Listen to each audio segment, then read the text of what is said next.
He rose to fame playing the role of a jail inmate. A terrible car accident left the actor behind bars for real. It also left one person dead. Unforgettable Hollywood Tragedy #8 is a real-life crime story starring Lane Garrison. According to published reports, as a young man growing up in Texas, Garrison had a rough childhood. The ex was a bit of a delinquent. Apparently his family sent him to live with Joe Simpson, the father of famous Simpson sisters, who's also a pastor. He was supposed to sort of put him on the straight and narrow, so to speak.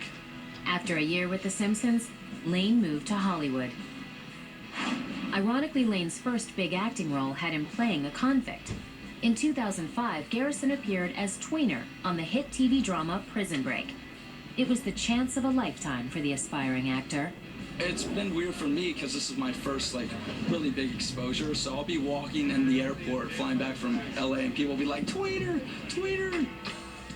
Lane's character was killed off in the second season, but the actor's budding career was alive and well. With an actor like Lane Garrison, I think it's very easy for them, after they're written off a show, to disappear. That didn't happen with him. He was involved in a movie called Shooter with Mark Wahlberg.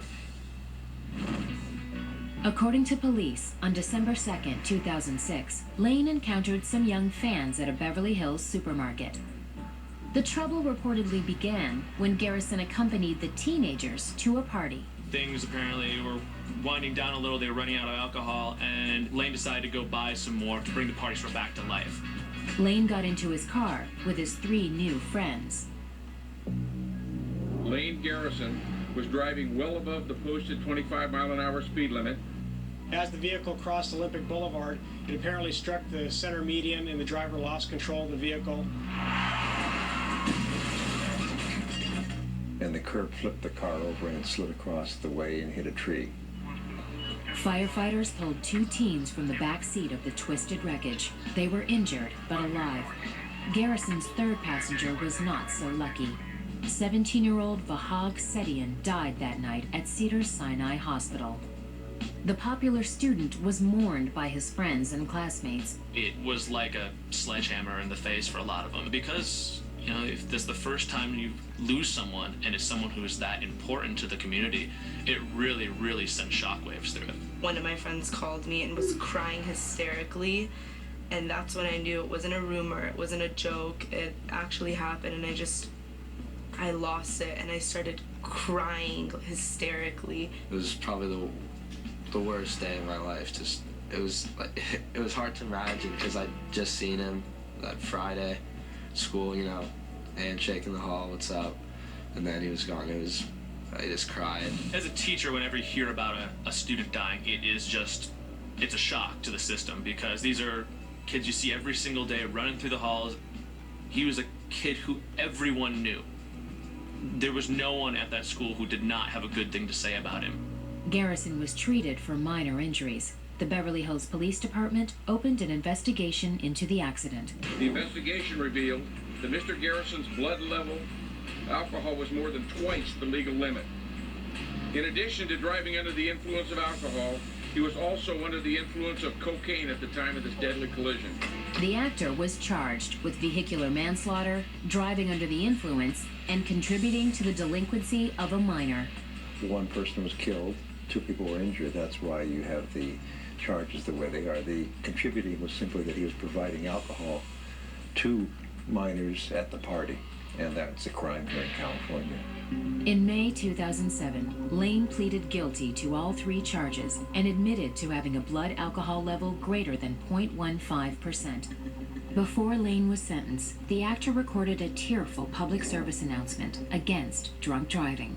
My name's Lane Garrison, and on December 2nd, 2006, my life changed forever. Drunk driving is not an accident.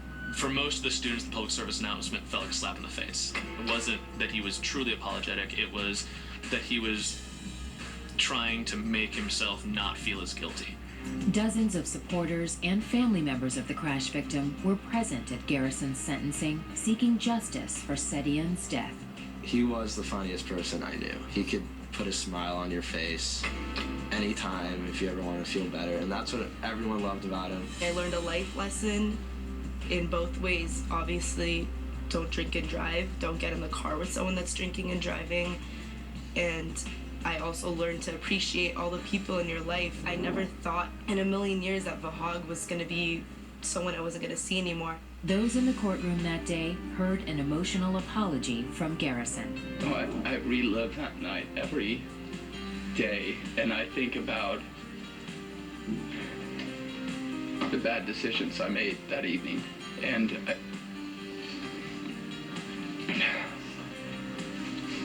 all I can say to you is I am so sorry that you lost someone. This was probably one of the most emotionally charged sentencings I've ever been at. I've been a lot of sentencings because basically half the high school turned out. All the parents turned out. The parents of the young man who died were there. The judge in the case called Lane Garrison a decent human being who made a very bad mistake. On October 31st, 2007, Lane was sentenced to 40 months in prison. Ask yourself if you've ever driven after having a few drinks, or gotten into a car with someone who has been drinking. If you answered yes, you were lucky. Lucky you didn't get into an accident. Lucky you didn't die. Lucky you didn't kill anyone. I know, because it happened to me.